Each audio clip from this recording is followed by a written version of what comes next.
Japan के Hiroshima में हुए G7 समिट। ब्रिटेन के पीएम ऋषि सुनक ने चीन को लेकर दिया बड़ा बयान। सुनक ने कहा कि चीन हमारे समय में वैश्विक सुरक्षा के लिए खतरा। ऋषि सुनक के बयान पर भड़का चीन। हम दुर्भावनापूर्ण बदनामी करने के प्रयास की कड़ी निंदा करते हैं। ब्रिटेन के राजनेता अपनी समस्याओं पर ध्यान दें तो बेहतर होगा।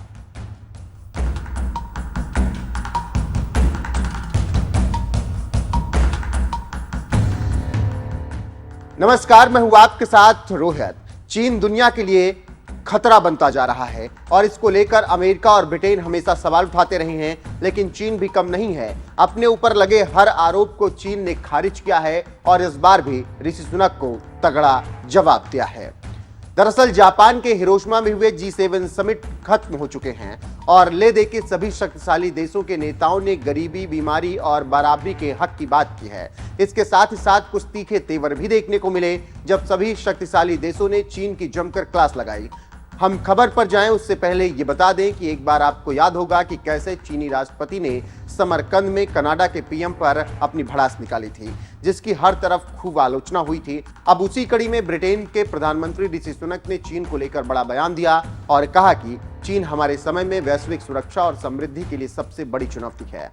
ब्रिटिश पीएम के इस बयान का समर्थन G7 के सभी नेताओं ने किया। इस मामले पर अब चीन की प्रतिक्रिया आई है। चीन ने ऋषि सुनक के बयान को लेकर कहा है कि चीन के खिलाफ दुर्भावनापूर्ण बदनामी करने के प्रयास की हम कड़ी निंदा करते हैं। कुछ ब्रिटेन के राजनेताओं से आग्रह किया जाता है कि अपनी लंबे समय से चली आ रही घरेलू राजनीतिक, आर्थिक और सामाजिक समस्याओं पर ज्यादा ध्यान दें। खबरों की माने तो G7 की बैठक में एक आधिकारिक बयान में कहा गया कि ब्रिटेन चीन के साथ अपने रिश्तों को डी-कपलिंग के बजाय डी-रिस्किंग करेगा। जानकारी देते चले कि सुनक ने दुनिया के लिए चीन को खतरा बताया।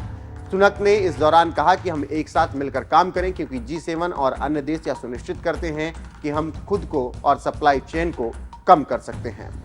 जानकारी देते चले कि चीन का सरकारी भोंपू ग्लोबल टाइम्स ने ट्वीट करके लिखा कि चीन ब्रिटेन के प्रधानमंत्री ऋषि सुनक की चीन के खिलाफ दुर्भावनापूर्ण बदनामी की कड़ी निंदा करता है।